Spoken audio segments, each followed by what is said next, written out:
ഈ നമ്മളിപ്പോ ഈ അടുത്ത ദിവസങ്ങളിൽ ഏറ്റവും കൂടുതൽ സോഷ്യൽ മീഡിയ കത്തുക എന്ന് പറയുന്ന ഒരു ടൈം ഇപ്പൊ വന്നത് മോഹൻലാൽ ലാലേട്ടൻ മീശ എടുത്തപ്പോഴാണ്.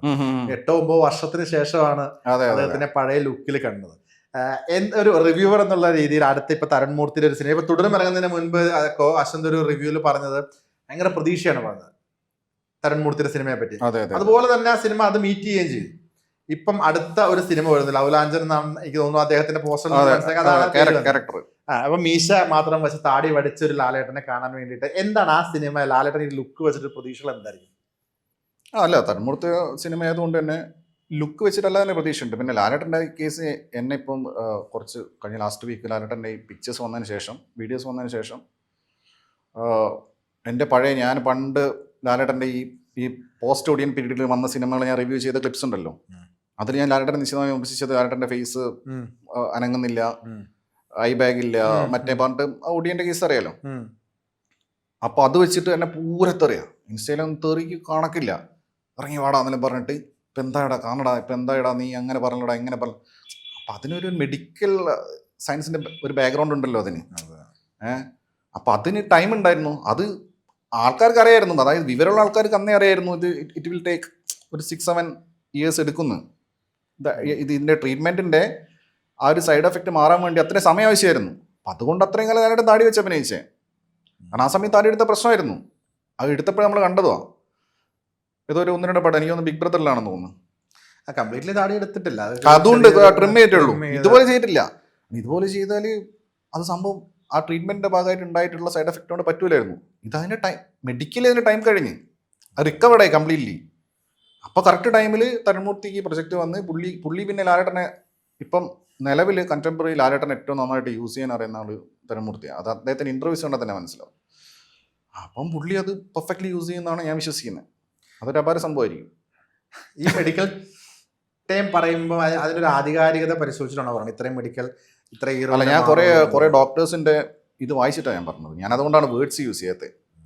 മനസ്സിലായി? ബോട്ടക്സ് എന്ന് ഞാൻ പറയാത്ത ബോട്ടക്സ് ആണെന്നുള്ള എനിക്കറിയില്ല. അത് വേറെയും ഫേസ് ലിഫ്റ്റ് വേറെ പലതും പറയുന്നുണ്ട്. അപ്പോൾ ഇതിനെക്കുറിച്ച് കുറേ ഡോക്ടേഴ്സ് എഴുതിയിട്ടുണ്ട് ലാലേട്ടൻ്റെ ഇതിനെക്കുറിച്ച്.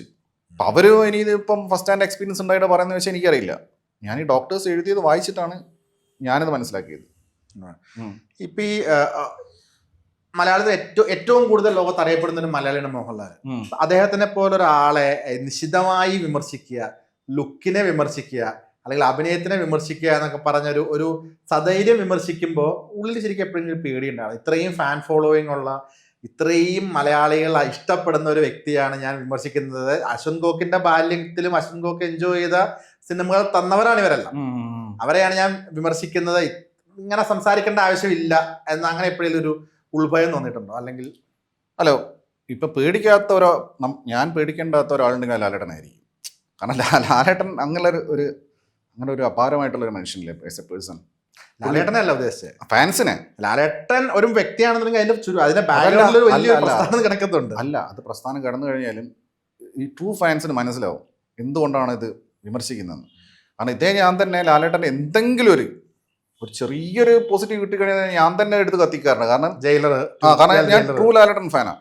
അപ്പോൾ നേര് വന്ന സമയത്ത് എനിക്ക് ലിറ്ററലി ഞാൻ കരഞ്ഞിട്ടുണ്ട് സിനിമ കണ്ടിട്ട്. അതായത് ആ കരഞ്ഞെന്ന് വെച്ചാൽ ലാലേട്ടൻ കരഞ്ഞു മീൻസ് ഞാനങ്ങനെ സങ്കടം വന്ന് കരഞ്ഞല്ല, അത് നമുക്കൊരു ഇമോഷണലായി വരുന്ന സമയത്ത് നരഞ്ഞു പറഞ്ഞാൽ അപ്പാട് പൊട്ടിക്കരഞ്ഞില്ല, അങ്ങനെ കണ്ണ് നിറഞ്ഞു. കാരണം നേരങ്ങനെ ആ സമയത്ത് കിട്ടിയ ഒരു ജമ്മായിരുന്നു ആ സമയത്ത്. അപാര സിനിമയൊന്നുമല്ല, പക്ഷേ ലാലേട്ടൻ്റെ ആ സാധനം കിട്ടിയ ന്യൂആൻസൻസ് കിട്ടിയപ്പോൾ സന്തോഷമായി. അപ്പം അതുകൊണ്ട് അല്ലാതെ ഈ അന്തം ഫാൻസിന് എന്തായാലും ദേഷ്യം കാണുമല്ലോ.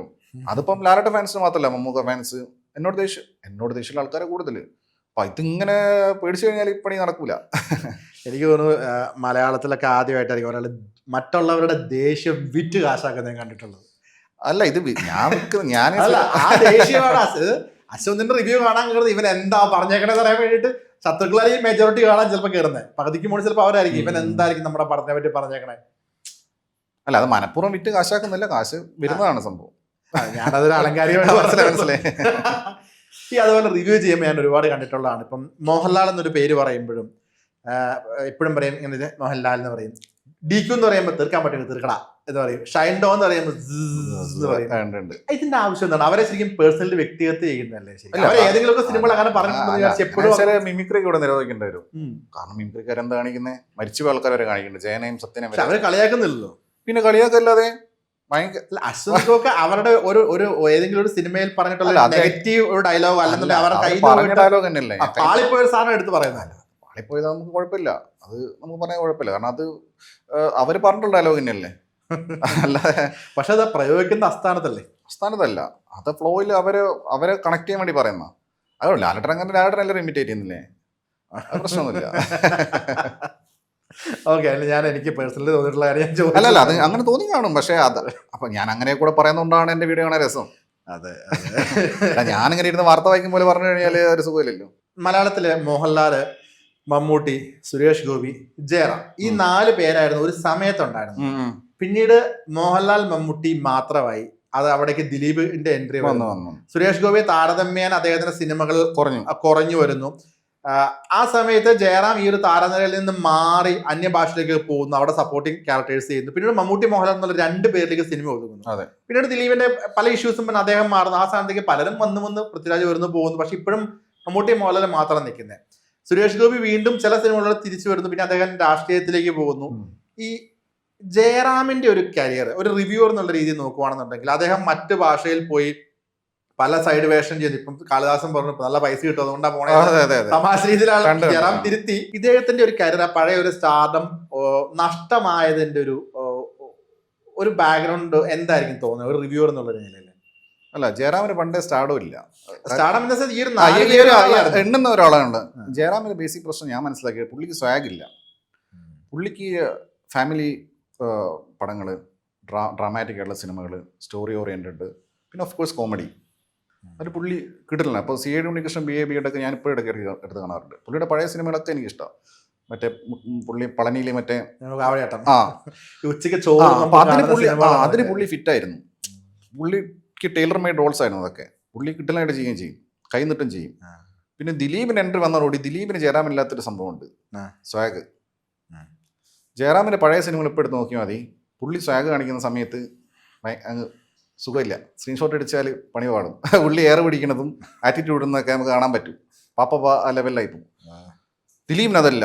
ദിലീപ് റൺവേ ചെയ്ത് കഴിഞ്ഞാൽ ഈവൻ ദിലീപിന്റെ കോമഡി സിനിമയായിട്ടുള്ള CID മൂസയെ പോലും ദിലീപിന് സ്വാഗ് ഉണ്ട്. അപ്പം ജയറാമിന്റെ എല്ലാ ക്വാളിറ്റീസും ഉള്ള ഒരു നടൻ പ്ലസ് സ്വാഗ് വന്നപ്പോൾ ദിലീപ് ഓഫ് കോഴ്സ് സ്റ്റാറായി. ഈ സ്റ്റാർ ഓറ ഇല്ലാത്ത ആൾക്കാരെ സ്റ്റാറാകാൻ പറ്റില്ല. അപ്പോൾ അവിടെ ജയറാമിന്റെ ഗ്യാപ്പിലേക്ക് ദിലീപ് കയറി വന്ന് ദിലീപിനെ കൊണ്ടുവന്നതിന് ജയറാമും ദിലീപ് തന്നെ പറഞ്ഞു. അപ്പം സ്വാഭാവികമായിട്ട് നമ്മളൊരു ക്യാരക്ടർ എഴുതി നമ്മൾ കാസ്റ്റ് ചെയ്യുന്ന സമയത്ത് ജയറാം ഓർ ദിലീപ് എന്ന ഓപ്ഷൻ വന്നാൽ സ്വാഭാവികമായിട്ടും ദിലീപിനത് പോവാം.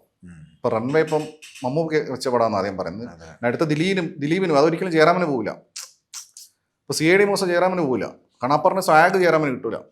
അപ്പം അങ്ങനെ വന്ന് പുള്ളിയുടെ നാച്ചുറൽ സ്വാഗില്ലായ്മ കൊണ്ട് പുള്ളി ഫില്ലോട്ടായി പോയതാണ്. പിന്നെ പുള്ളി പറഞ്ഞ പോലെ അന്യഭാഷയിൽ പോവുകയും ചെയ്തു. അതാണ് ഞാൻ മനസ്സിലാക്കുന്നത്. ഇപ്പോൾ ഓസ്ലർ തന്നെ പുള്ളിക്ക് എടുത്താൽ പോകാത്ത റോളത്. പുള്ളി എങ്ങനെയൊക്കെയോ ഒപ്പിച്ചത് അത് ശ്വാസമൊക്കെ പിടിച്ചിട്ട്. അപ്പോൾ അതാണ് എനിക്ക് തോന്നിയിട്ടുള്ളത്. ഇതിപ്പോൾ നിങ്ങളുടെ പറഞ്ഞാൽ ഞാനിപ്പോൾ ജയറാമിനെ വ്യക്തിഗത ചെയ്തെന്ന് പറഞ്ഞല്ലേ, എനിക്ക് തോന്നി അറിയാൻ പറഞ്ഞു. അപ്പോൾ പുള്ളിക്ക് ഇത് തന്നെ ബെറ്റർ, ഒരു സപ്പോർട്ടിംഗ് ആയിട്ട് തന്നെ ബെറ്റർ. നായകനായിട്ട് വരുവാണെങ്കിൽ പുള്ളി എൻ്റെ അടുത്ത് വെറുതെ ഒരു ഭാര്യ ഏതൊരു പടം എൻ്റെ ഹിറ്റായിട്ടുണ്ടായിരുന്നു. അത് എത്രയോ വർഷം അതന്നെ അതേ പറഞ്ഞ അവസാനമായിട്ട് ഹിറ്റ് ആയതാണെന്ന് എനിക്ക് തോന്നുന്നത്. അപ്പോൾ പുള്ളിക്ക് അങ്ങനെ പിടിച്ച് ചെയ്യാൻ പറ്റും. ഡ്രാമ കോമഡി സൂപ്പർ ഹിറ്റ് ആയിരുന്നു. അതാണ് ഡ്രാമ, അതിൽ നമുക്ക് ഉണ്ടല്ലോ ഡ്രാമ, കോമഡി, ഇമോഷണൽ സീൻസൊക്കെ ഗംഭീരമായിട്ട് ചെയ്യുന്നു മൂപ്പർ. മറ്റേ ഈ സിനിമയില്ലേ ബാബുവിന് വില്ലനായിട്ടുള്ള, എനിക്ക് ഭയങ്കര മെമ്മറി ലോസ് ഉണ്ടാവണം ഈ പേര് കിട്ടാത്ത, ഒരച്ചായന ഉത്തമനിലൊക്കെ അതിൽ മീമൊക്കെ കണ്ടില്ലേ? അതായത് ദിലീപിന്റെ അതേ സോണിൽ ജയറാം സ്ട്രോങ് ആണ്, പക്ഷെ ഈ ഒരു ഒറ്റ സോണിൽ മിസ്സായി പോയി. ഇപ്പൊ ഇമോഷണൽ സീന് രണ്ടുപേരും ഗംഭീരമായിട്ട് ചെയ്യുമല്ലോ. ലാലേട്ടൻ മമ്മൂക്കിക്ക് എന്താ, ഇവർക്ക് എല്ലാം ഉണ്ട്, ഇവർക്ക് പറ്റാത്ത പരിപാടിയില്ല. അപ്പൊ മമ്മൂക്കിക്ക് ഡാൻസ് വീക്കാണെങ്കിൽ പുള്ളിക്ക് അത് പുള്ളിയുടെ ക്യാരക്ടർ ഓറ വെച്ച് പുള്ളി അഡ്ജസ്റ്റ് ചെയ്യും. പുള്ളി ഡാൻസ് കളിക്കാൻ നിർബന്ധമില്ല, എന്തും പോകും. അപ്പൊ കോമഡി വീക്കാണെങ്കിൽ പുള്ളിയുടെ രീതിയിൽ പുള്ളി കോമഡി കാണിക്കുമല്ലോ.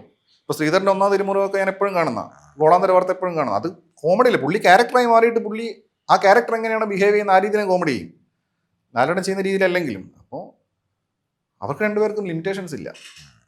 ഈ ലിമിറ്റേഷൻ മമ്മൂക്കിക്ക് ലിമിറ്റേഷൻസ് ഉണ്ട്, പക്ഷേ പുള്ളി ഈസി ആയിട്ട് ഓവർകം ചെയ്യും.